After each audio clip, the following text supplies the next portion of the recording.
देव radio station में आप सभी का स्वागत है। कहानी की इस कड़ी में महान कहानीकार आदरणीय प्रेमचंद जी द्वारा लिखित कहानी घास वाली आप सभी के समक्ष प्रस्तुत है। मुलिया हरी हरी घास का गट्ठर लेकर आई तो उसका गेहुआ रंग कुछ तमतमाया हुआ था और बड़ी बड़ी मद भरी आँखों में शंका समाई हुई थी। महावीर ने उसका तमतमाया हुआ चेहरा देखकर पूछा, क्या है मुलिया, आज कैसा जी है? मुलिया ने कुछ जवाब न दिया। उसकी आंखें डबडबा गईं। महावीर ने समीप आकर पूछा, क्या हुआ है, बताती क्यों नहीं? किसी ने कुछ कहा है? अम्मा ने डांटा है? क्यों इतनी उदास है? मुलिया ने सिसक कर कहा, कुछ नहीं। हुआ क्या है? अच्छी तो हूं। महावीर ने मुलिया को सिर से पांव तक देखकर कहा, चुपचाप रोएगी, बताएगी नहीं? मुलिया ने बात टालकर कहा, कोई बात भी हो, क्या बताऊं? मुलिया इस ऊसर में गुलाब का फूल थी। गेहुआ रंग था, हिरन की सी आंखें, नीचे खिंचा हुआ चिबुक, कपोलों पर हल्की लालिमा, बड़ी बड़ी नुकीली पलकें, आंखों में एक विचित्र आर्द्रता जिसमें एक स्पष्ट वेदना, एक मूक व्यथा झलकती रहती थी। मालूम नहीं चमारों के इस घर में वो अप्सरा कहाँ से आ गई थी। क्या उसका कोमल फूल सा गात इस योग्य था कि सर पर घास की टोकरी रखकर बेचने जाती? उस गांव में भी ऐसे लोग मौजूद थे जो उसके तलवे के नीचे आंखें बिछाते थे, उसकी एक चितवन के लिए तरसते थे, जिनसे अगर वो एक शब्द भी बोलती तो निहाल हो जाते। लेकिन उसे आए साल भर से अधिक हो गया, किसी ने उसे युवक की तरफ ताकते या बातें करते नहीं देखा। वो घास लिए निकलती तो ऐसा मालूम होता मानो उषा का प्रकाश सुनहरे आवरण में रंजित अपनी छटा बिखेरता जाता हो। कोई गजलें गाता, कोई छाती पर हाथ रखता, पर मुलिया नीची आंख किए अपनी राह चली जाती। लोग हैरान होकर कहते, इतना अभिमान, महावीर में ऐसे क्या सुरखाब के पैर लगे हैं, ऐसा अच्छा जवान भी तो नहीं, न जाने ये कैसे उसके साथ रहती है। मगर आज ऐसी बात हो गई जो इस जात की और युवतियों के लिए चाहे गुप्त संदेश होती, मुलिया के लिए हृदय का शूल थी। प्रभात का समय था, पवन आम की बौर की सुगंध से मतवाला हो रहा था। आकाश पृथ्वी पर सोने की वर्षा कर रहा था। मुलिया सिर पर झौआ रखे घास छीलने चली तो उसका गेहुआ रंग प्रभात की सुनहरी किरणों से कुंदन की तरह दमक उठा। एकाएक युवक चैन सिंह सामने से आता हुआ दिखाई दिया। मुलिया ने चाहा कि कतरा कर निकल जाए, मगर चैन सिंह ने उसका हाथ पकड़ लिया और बोला, मुलिया, तुझे क्या मुझ पर जरा भी दया नहीं आती? मुलिया का वो फूल सा खिला हुआ चेहरा ज्वाला की तरह दहक उठा। वो जरा भी नहीं डरी, जरा भी न झिझकी। झुआ जमीन पर गिरा दिया और बोली, मुझे छोड़ दो, नहीं मैं चिल्लाती हूँ। चैन सिंह को आज जीवन में एक नया अनुभव हुआ। नीची जातों में रूप माधुर्य का इसके सिवा और काम ही क्या है कि वो ऊंची जात वालों का खिलौना बने। ऐसे कितने ही मार्क उसने जीते थे, पर आज मुलिया के चेहरे का वो रंग, उसका वो क्रोध, वो अभिमान देखकर उसके छक्के छूट गए। उसने लज्जित होकर उसका हाथ छोड़ दिया। मुलिया वेग से आगे बढ़ गई। संघर्ष की गर्मी में चोट की व्यथा नहीं होती, पीछे से टीस होने लगती है। मुलिया जब कुछ दूर निकल गई तो क्रोध और भय तथा अपनी बेकसी को अनुभव करके उसकी आंखों में आंसू भर आए। उसने कुछ देर जब्त किया, फिर सिसक सिसक कर रोने लगी। अगर वो इतनी गरीब न होती तो किसी की मजाल थी कि इस तरह उसका अपमान करता। वो रोती जाती थी और घास छीलती जाती थी। महावीर का क्रोध वो जानती थी, अगर उससे कह दे तो वो इस ठाकुर के खून का प्यासा हो जाएगा, फिर न जाने क्या हो। इस ख्याल से उसके रोए खड़े हो गए। इसीलिए उसने महावीर के प्रश्नों का कोई उत्तर न दिया। दूसरे दिन मुलिया घास के लिए न गई। सास ने पूछा, तू क्यों नहीं जाती? और सब तो चली गई। मुलिया ने सिर झुकाकर कहा, मैं अकेली न जाऊंगी। सास ने बिगड़ कर कहा, अकेले तो क्या तुझे बाग उठा ले जाएगा? मुलिया ने और भी सिर झुका लिया और दबी हुई आवाज से बोली, सब मुझे छेड़ते हैं।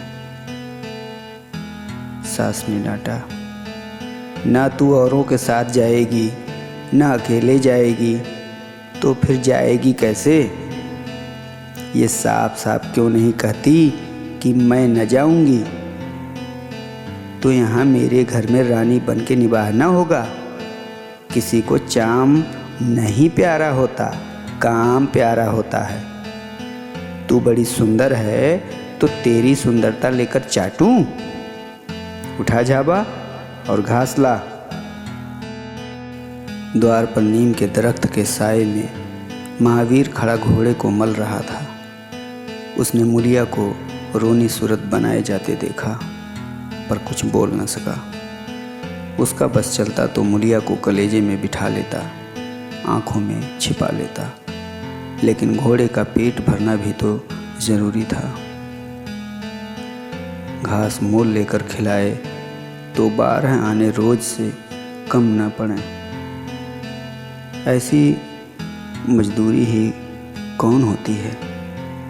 मुश्किल से 1.5-2 रुपए मिलते हैं, वो भी कभी मिले कभी न मिले। जब से ये सत्यानाशी लारियां चलने लगी हैं, एक्के वालों की बधिया बैठ गई। कोई सेंत भी न पूछता। महाजन से 150 रुपये उधार लेकर एक्का और घोड़ा खरीदा था, मगर लारियों के आगे एक्के को कौन पूछता? महाजन का सूद भी तो न पहुंच सकता था, मूल का कहना ही क्या। ऊपरी मन से बोला, न मन हो तो रहने दो, देखी जाएगी। इस दिलियोई से मुलिया निहाल हो गई। बोली, घोड़ा खाएगा क्या? आज उसने कल का रास्ता छोड़ दिया और खेतों की मेड़ों से होती हुई चली। बार बार सतर्क आंखों से इधर उधर ताकती जाती थी। दोनों तरफ ऊख के खेत खड़े थे। जरा भी खड़खड़ाहट होती तो उसका जी सन्न हो जाता, कहीं कोई ऊँख में छिपा न बैठा हो। मगर कोई बात ना हुई। ऊँख के खेत निकल गए, आमों का बाग निकल गया, सींचे हुए खेत नजर आने लगे। दूर से कुएं पर पुर चल रहा था। खेतों की मेड़ों पर हरी हरी घास जमी हुई थी। मूलिया का जी ललचाया। यहाँ आध घंटे में जितनी घास छिल सकती है, सूखे मैदान में दोपहर तक न छिल सकेगी। यहाँ देखता ही कौन है, कोई चिल्लाएगा तो चली जाऊंगी। वो बैठकर घास छीलने लगी और 1 घंटे में उसका झाबा आधे से ज़्यादा भर गया। वो अपने काम में इतनी तन्मय थी कि उसे चैन सिंह के आने की खबर न हुई। एकाएक उसने आहट पाकर सिर उठाया तो चैन सिंह को खड़ा देखा। मूलिया की छाती धक्क से हो गई। जी में आया भाग जाए, झाबा उलट दे और खाली झाबा लेकर चली जाए। पर चैन सिंह ने कई गज के फासले से ही रुककर कहा, डर मत डर, भगवान जानता है मैं तुझसे कुछ न बोलूँगा। जितनी घास चाहे छील ले, मेरा ही खेत है। छील, मत डर, छील ले। मूलिया के हाथ सुन्न हो गए। खुरपी हाथ में जम सी गई। घास नजर ही न आती थी। जी चाहता था जमीन फट जाए और मैं समा जाऊं। जमीन आंखों के सामने तैरने लगी। चैन सिंह ने आश्वासन दिया, छिलती क्यों नहीं है? क्यों नहीं छिलती?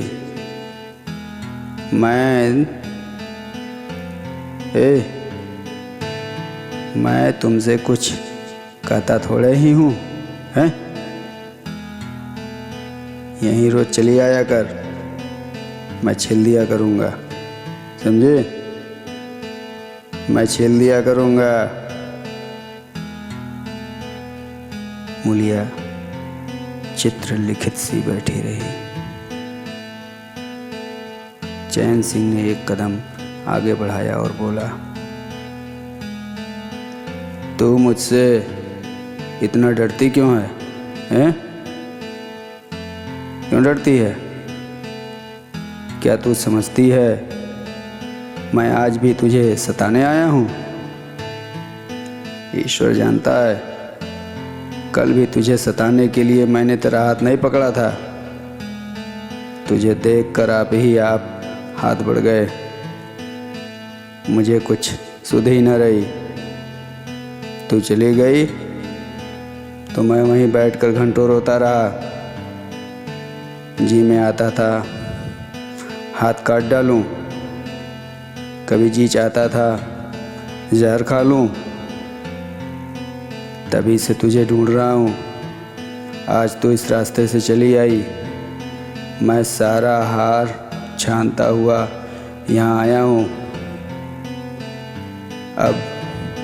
अब जो सज़ा तेरे जी में आवे दे दे। अगर तू मेरा सिर भी काट ले तो गर्दन नहीं लाऊंगा।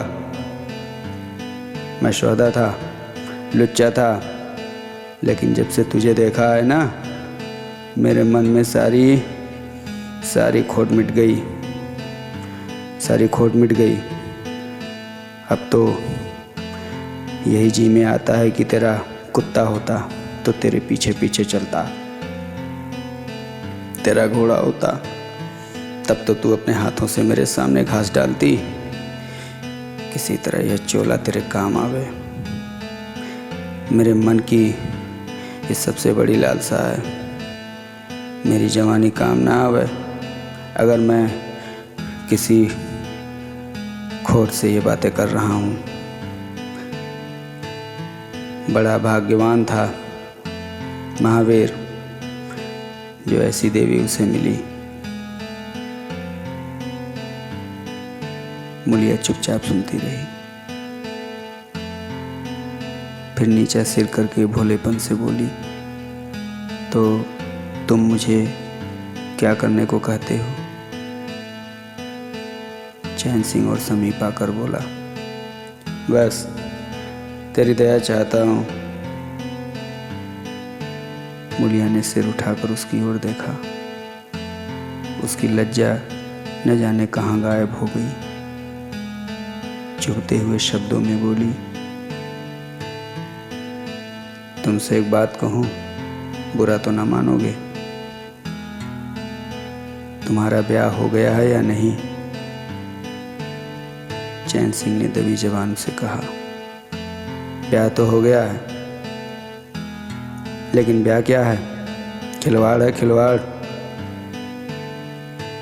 मूलिया के होठों पर अवहेलना की मुस्कुराहट झलक पड़ी। बोली, फिर भी अगर मेरा आदमी तुम्हारी औरत से इसी तरह बातें करता तो तुम्हें कैसा लगता? तुम उसकी गर्दन काटने पर तैयार हो जाते कि नहीं? बोलो, क्या समझते हो कि महावीर चमार है तो उसकी देह में लहू नहीं है? उसे लज्जा नहीं है?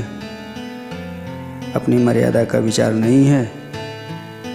मेरा रूप रंग तुम्हें भाता है? क्या घाट के किनारे मुझसे कहीं सुंदर औरतें नहीं घुमा करती? मैं उनके तलवे की बराबरी भी नहीं कर सकती। तुम उसमें से किसी से क्यों नहीं दया मांगते? क्या उनके पास दया नहीं है? मगर वहाँ तुम न जाओगे, क्योंकि वहाँ जाते तुम्हारी छाती दहलती है। मुझसे दया मांगते हो इसलिए न कि मैं चमारिन हूँ, नीच जात की हूँ, और नीच जात की औरत जरा सी घुड़की धमकी व जरा सी लालच से तुम्हारी मुट्ठी में आ जाएगी। कितना सस्ता सौदा है, ठाकुर हो ना? ऐसा सस्ता सौदा क्यों छोड़ने लगे? चैन सिंह लज्जित होकर बोला, मुला ये बात नहीं है, मैं सच कहता हूँ, इसमें ऊंच नीच की बात नहीं है, सब आदमी बराबर हैं। मैं तो तेरे चरणों पर सिर रखने को तैयार हूँ। मुलिया, इसीलिए ना कि जानते हो मैं कुछ कर नहीं सकती। जाकर किसी खतरानी के चरणों पर सिर रखो तो मालूम हो कि चरणों पर सिर रखने का क्या फल मिलता है। फिर ये सिर तुम्हारी गर्दन पर न रहेगा। चैन सिंह मारे शर्म के जमीन में गड़ा जाता था। उसका मुंह ऐसा सूख गया था मानो महीनों की बीमारी से उठा हो। मुंह से बात न निकलती थी। मूलिया इतनी वाकपटु है इसका उसे गुमान भी न था।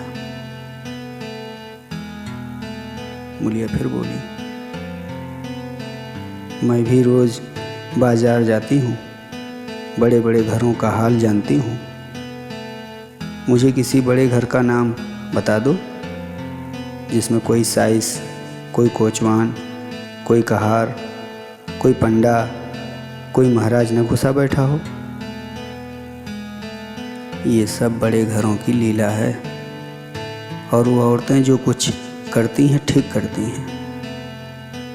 उनके घर वाले भी तो चमारिनों और कहारिनों पर जान देते फिरते हैं, लेना देना बराबर हो जाता है। बेचारे गरीब आदमियों के लिए ये बातें कहाँ।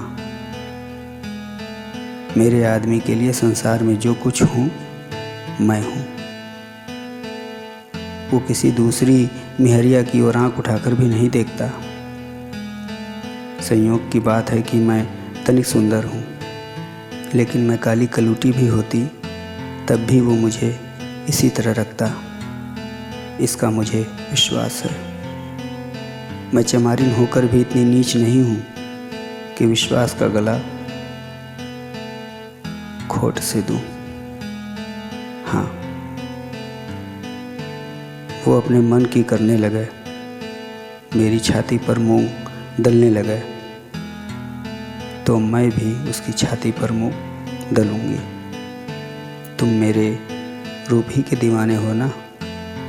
आज मुझे माता निकल आए, कानी हो जाऊं, तो मेरी ओर ताकोगे भी नहीं। बोलो, झूठ कहती हूँ? चैन सिंह इनकार न कर सका। मूलिया ने उसी गर्व से भरे हुए स्वर में कहा, लेकिन मेरी एक नहीं, दोनों आंखें फूट जाए तब भी वो मुझे इसी तरह रखेगा। मुझे उठावेगा, बैठावेगा, खिलावेगा। तुम चाहते हो मैं ऐसे आदमी के साथ कपट करूं? जाओ, अब मुझे कभी न छेड़ना, नहीं अच्छा ना होगा। जवानी जोश है, बल है, दया है, साहस है, आत्मविश्वास है, गौरव है और सब कुछ जो जीवन को पवित्र, उज्जवल और पूर्ण बना देता है। जवानी का नशा घमंड है, निर्दयता है, स्वार्थ है, शेखी है, विषय वासना है, कटुता है और वो सब कुछ जो जीवन को पशुता, विकार और पतन की ओर ले जाता है। चैन सिंह पर जवानी का नशा था। मूलिया के शीतल छींटों ने नशा उतार दिया। जैसे उबलती हुई चाशनी में पानी के छींटे पड़ जाने पर फेन मिट जाता है, मैल निकल जाता है और निर्मल शुद्ध रस निकल आता है। जवानी का नशा जाता रहा, केवल जवानी रह गई। कामनी के शब्द जितनी आसानी से दीन और ईमान को गारत कर सकते हैं, उतनी ही आसानी से उनका उद्धार भी कर सकते हैं। चैन सिंह उस दिन से दूसरा ही आदमी हो गया। गुस्सा उसकी नाक पर रहता था। बात बात पर मजदूरों को गालियां देना, डांटना और पीटना उसकी आदत थी। आसामी उससे थर थर कांपते थे।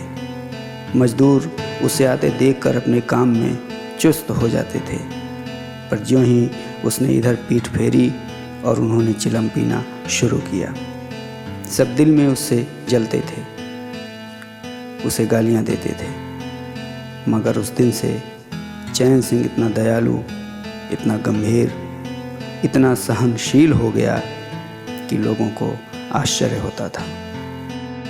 कई दिन गुजर गए थे। एक दिन संध्या समय चैन सिंह खेत देखने गया। पुर चल रहा था। उसने देखा कि एक जगह नाली टूट गई है और सारा पानी बहा चला जाता है। क्यारियों में पानी बिल्कुल नहीं पहुंचता, मगर क्यारी बनाने वाली बुढ़िया चुपचाप बैठी हुई है। उसे इसकी जरा भी फिक्र नहीं है कि पानी क्यों नहीं आता। पहले दशा देखकर चैन सिंह आपे से बाहर हो जाता। उस औरत की उस दिन मजदूरी काट लेता और पुर चलाने वालों को घुड़कियां जमाता, पर आज उसे क्रोध नहीं आया। उसने मिट्टी लेकर नाली बांध दी और खेत में जाकर बुढ़िया से बोला, तू यहाँ बैठी है और पानी सब बहा जा रहा है। बुढ़िया हड़बड़ाकर बोली, अभी खुल गई होगी राजा, अभी खुल गई होगी, मैं जाकर बंद किए देती हूँ। ये कहती हुई वो थर थर काँपने लगी।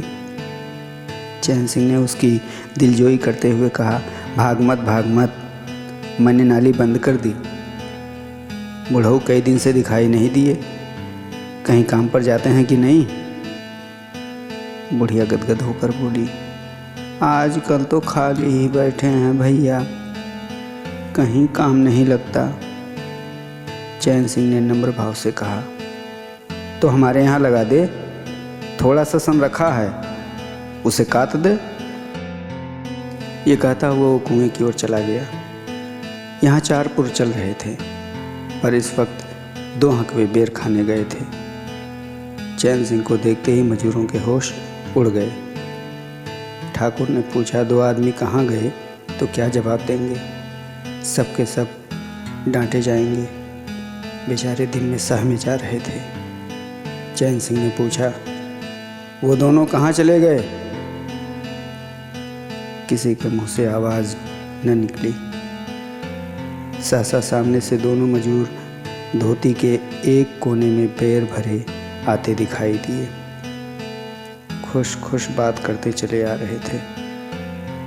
चैन सिंह पर निगाह पड़ी तो दोनों के प्राण सूख गए, पांव मन भर के हो गए। अब न आते बनता न जाते। दोनों समझ गए कि आज डांट पड़ी, शायद मजूरी भी कट जाए। चाल धीमी पड़ गई। इतने में चैन सिंह ने पुकारा, बढ़ाओ बढ़ाओ, कैसे बेर हैं? लाओ जरा मुझे भी दो, मेरे ही पेड़ के हैं ना। दोनों और भी साम उठे। आज ठाकुर जीता न छोड़ेगा। कैसा मीठा मीठा कर बोल रहा है, उतनी ही भिगो भिगो कर लगाएगा। बेचारे और भी सिकुड़ गए। चैन सिंह ने फिर कहा, जल्दी से आओ, जल्दी से आओ, पक्की पक्की सब मैं ले लूँगा। ज़रा एक आदमी लपक कर घर से थोड़ा सा नमक ले आओ। ए जाओ, तुम भी दोनों आ जाओ, ज़रा। उस पेड़ के बेर मीठे होते हैं, बेर खा ले, काम तो करना ही है। चला आ बेर खा, बैठ। अब दोनों भगोड़ों को कुछ ढांढस हुआ। सभी ने जाकर सब बेर चैन सिंह के आगे डाल दिए और पक्के पक्के छांट कर उसे देने लगे। एक आदमी नमक लाने दौड़ा। आध घंटे तक चारों पुर बंद रहे। जब सब बेर उड़ गए और ठाकुर चलने लगे तो दोनों अपराधियों ने हाथ जोड़कर कहा, भैया जी, आज जान बख्शी हो जाए, बड़ी भूख लगी थी, नहीं तो कभी न जाते। चैन सिंह ने नम्रता से कहा, तो इसमें बुराई क्या हुई? मैंने भी तो बेर खाए। 1 आध घंटे का हरज हुआ, यही ना? तुम चाहोगे तो घंटे भर का काम आध घंटे में कर दोगे, न चाहोगे दिन भर में भी आधे घंटे भर का काम न होगा। चैन सिंह चला गया तो चारों बातें करने लगे। एक ने कहा, मालिक इस तरह रहें तो काम करने में जी लगता है, ये नहीं कि हरदम छाती पर सवार। दूसरा, मैंने तो समझा आज कच्चा ही खा जाएंगे। तीसरा, कई दिन से देखता हूँ मिजाज नरम हो गया है। चौथा, सांझ को पूरी मजूरी मिले तो कहना। पहला, तुम तो हो गोबर गणेश, आदमी का रुख नहीं पहचानते। दूसरा, अब खूब दिल लगाकर काम करेंगे। तीसरा, और क्या, जब उन्होंने हमारे ऊपर छोड़ दिया तो हमारा भी धर्म है कि कोई कसर न छोड़े। चौथा, मुझे तो भैया ठाकुर पर अब भी विश्वास नहीं आता। एक दिन चैन सिंह को किसी काम से कचहरी जाना था। 5 मील का सफ़र था।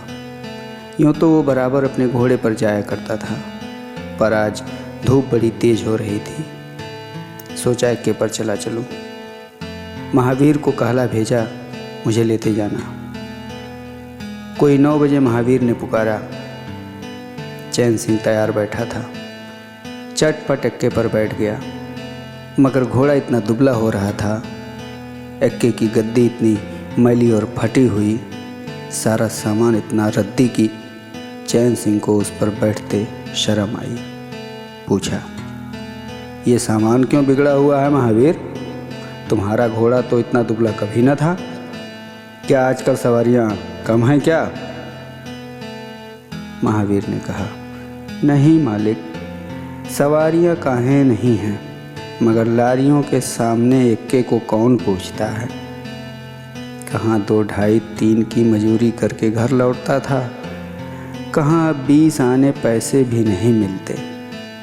क्या जानवर को खिलाऊं, क्या आप खाऊं। बड़ी विपत्ति में पड़ा हूँ। सोचता हूँ एक्का घोड़ा बेच बाच कर आप लोगों की मजूरी कर लूं, पर कोई गाहक नहीं लगता। ज़्यादा नहीं तो 12 आने तो घोड़े ही को चाहिए। घास ऊपर से, जब अपना ही पेट नहीं चलता तो जानवर को कौन पूछे। चैन सिंह ने उसके फटे हुए कुर्ते की ओर देखकर कहा, 2-4 बीघे खेती क्यों नहीं कर लेते? महावीर सिर झुकाकर बोला, खेती के लिए बड़ा पौरुख चाहिए मालिक। मैंने तो यही सोचा है कि कोई गाहक लग जाए तो एक्के को औने पौने निकाल दूं, फिर घास छील कर बाजार ले जाया करूं। आजकल सास पतोहू दोनों छिलती हैं, तब जाकर 10-12 आने पैसे नसीब होते हैं। चैन सिंह ने पूछा, तो बुढ़िया बाजार जाती होगी? महावीर ले जाता हुआ बोला, नहीं भैया, वो इतनी दूर कहाँ चल सकती है। घर वाली चली जाती है, दोपहर तक घास छीलती है, तीसरे पहर बाजार जाती है, वहाँ से घड़ी रात गए लौटती है। हलकान हो जाती है भैया, मगर क्या करूं, तकदीर से क्या जोर। चैन सिंह कचहरी पहुंच गए और महावीर सवारियों की टोह में इधर उधर इक्के को घुमाता हुआ शहर की तरफ चला गया। चैन सिंह ने उसे 5 बजे आने को कह दिया। कोई 4 बजे चैन सिंह कचहरी से फुर्सत पाकर बाहर निकले। हाथे में पान की दुकान थी। जरा और आगे बढ़कर एक घना बरगद का पेड़ था। उसकी छांव में 20 ही तांगे एक्के फिटने खड़ी थी। घोड़े खोल दिए गए थे। वकीलों, मुख्तारों और अफसरों की सवारियां यहीं खड़ी रहती थीं। चैन सिंह ने पानी पिया, पान खाया और सोचने लगा कि कोई लारी मिल जाए तो ज़रा शहर चला जाऊं कि उसकी निगाह एक घास वाली पर पड़ गई। सिर पर घास का झाबा रखे साइसों से मोल भाव कर रही थी। चैन सिंह का हृदय उछल पड़ा। यह तो मुलिया है, बनी ठनी एक गुलाबी साड़ी पहने कोचवानों से मोल तोल कर रही थी। कई कोचवान जमा हो गए थे। कोई उसे दिल लगी करता, कोई घूरता, कोई हंसता था। एक काले कलूटे कोचवान ने कहा, मूला, घास तो उड़ के अधिक से अधिक 6 आने की है। मुलिया ने उन्माद पैदा करने वाली आंखों से देखकर कहा, 6 आने पर लेना है तो सामने घसियारी ने बैठी हैं, चले जाओ, 2-4 पैसे कम में पा जाओगे। मेरी घास तो 12 आने में ही जाएगी। एक अधेड़ कोचवान ने फिटन के ऊपर से कहा, तेरा जमाना है, 12 आने नहीं 1 रुपया मांग, लेने वाले झक मारेंगे और लेंगे। निकलने दे वकीलों को, अब देर नहीं है। एक तांगे वाले ने जो गुलाबी पगड़ी बांधे हुए था, बोला, बुढ़ाऊ के मुंह में पानी भर आया, अब मूलिया काहे को किसी की ओर देखेगी। चैन सिंह को ऐसा क्रोध आ रहा था कि इन दुष्टों को जूते से पीटे। सब के सब कैसे उसकी ओर टकटकी लगाए ताक रहे हैं, आंखों से पी जाएंगे। और मूलिया भी यहाँ कितनी खुश है, न लजाती है, न झिझकती है, न दबती है। कैसा मुस्किरा मुस्किरा कर रसीली आंखों से देख देख कर, सिर का आंचल खिसका खिसका कर, मुंह मोड़ मोड़ कर बातें कर रही है। वही मूलिया जो शेरनी की तरह तड़प उठती थी। इतने में 4 बजे अमले और वकील मुख्तारों का एक मेला सा निकल पड़ा। अमले लारियों पर दौड़े, वकील मुख्तार इन सवारियों की ओर चले। कोचवानों ने भी चटपट घोड़े जोते। कई महाशयों ने मूलिया को रसिक नेत्रों से देखा और अपनी अपनी गाड़ियों पर जा बैठे। एकाएक मूलिया घास का झाबा लिए उस फिटन के पीछे दौड़ी। फिटन में एक अंग्रेजी फैशन के जवान वकील साहब बैठे थे। उन्होंने पावदान पर घास रखवा ली, जेब से कुछ निकाल कर मूलिया को दिया। मूलिया मुस्कुराई। दोनों में कुछ बातें भी हुई जो चैन सिंह न सुन सके। एक क्षण में मूलिया प्रसन्न मुख घर की ओर चली। चैन सिंह पान वाले की दुकान पर विस्मृत की दशा में खड़ा रहा। पान वाले ने दुकान बढ़ाई, कपड़े पहने और केबिन का द्वार बंद करके नीचे उतरा तो चैन सिंह की समाधि टूटी। पूछा, क्या दुकान बंद कर दी? पान वाले ने सहानुभूति दिखाकर कहा, इसकी दवा करो ठाकुर साहब, ये बीमारी अच्छी नहीं है। चैन सिंह ने चकित होकर पूछा, कैसी बीमारी? पान वाला, कैसी बीमारी? आध घंटे से यहाँ खड़े हो जैसे कोई मुर्दा खड़ा हो। सारी कचहरी खाली हो गई, सब दुकानें बंद हो गई, मेहतर तक झाड़ू लगाकर चल दिए। तुम्हें कुछ खबर हुई? यह बुरी बीमारी है, जल्दी दवा कर डालो। चैन सिंह ने छड़ी संभाली और फाटक की ओर चला कि महावीर का इक्का सामने आते दिखाई दिया। कुछ दूर इक्का निकल गया तो चैन सिंह ने पूछा, आज कितने पैसे कमाए महावीर? महावीर ने हंसकर कहा, आज तो मालिक दिन भर खड़ा ही रह गया, किसी ने बेगार में भी ना पकड़ा, ऊपर से 4 पैसे की बीड़ियां भी पी गया। चैन सिंह ने जरा देर के बाद कहा, मेरी एक सलाह है, तुम मुझसे 1 रुपया रोज लिया करो, बस जब मैं बुलाऊं तो इक्का लेकर चले आया करो। तब तो तुम्हारी घरवाली को घास लेकर बाजार न जाना पड़ेगा। बोलो, मंजूर है?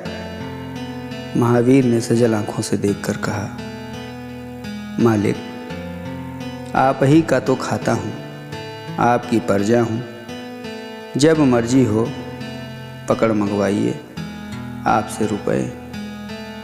चैन सिंह ने बात काट कर कहा, नहीं, मैं तुमसे बेगार नहीं लेना चाहता, तुम मुझसे 1 रुपया रोज ले जाया करो, घास लेकर घरवाली को बाजार मत भेजा करो, तुम्हारी आबरू मेरी आबरू है।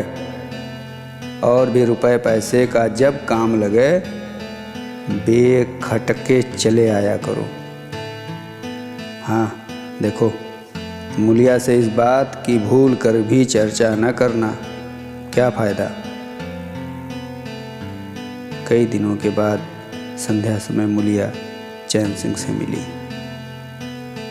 चैन सिंह असामियों से मालगुजारी वसूल करके घर की ओर लपका जा रहा था कि उसकी जगह जहाँ उसने मूलिया की बाँह पकड़ी थी मूलिया की आवाज़ कानों में आई। उसने ठिठक कर पीछे देखा तो मूलिया दौड़ी आ रही थी। बोला, क्या है मूला, क्यों दौड़ती हो? मैं तो खड़ा हूँ। मूलिया ने हाँफते हुए कहा, कई दिन से तुमसे मिलना चाहती थी, आज तुम्हें आते देखा तो दौड़ी। अब मैं घास बेचने नहीं जाती। चैन सिंह ने कहा, बहुत अच्छी बात है। क्या तुमने कभी मुझे घास बेचते देखा है? हाँ, एक दिन देखा था। क्या महावीर ने तुझसे सब कह डाला? मैंने तो मना कर दिया था। वो मुझसे कोई बात नहीं छिपाता। दोनों एक क्षण चुप खड़े रहे। किसी को कोई बात न सूझती थी। एकाएक मूलिया ने मुस्कुराकर कहा, यहाँ तुमने मेरी बाँह पकड़ी थी।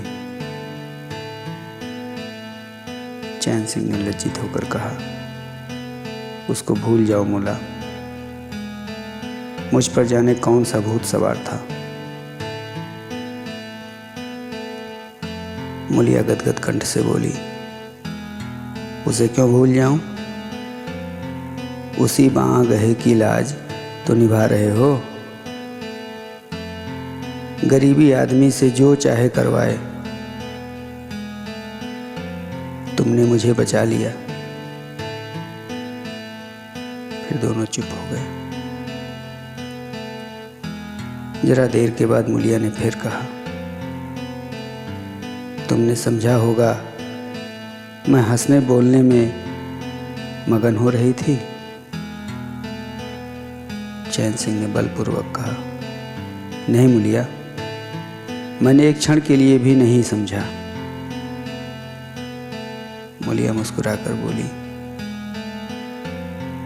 मुझे तुमसे यही आशा थी और है।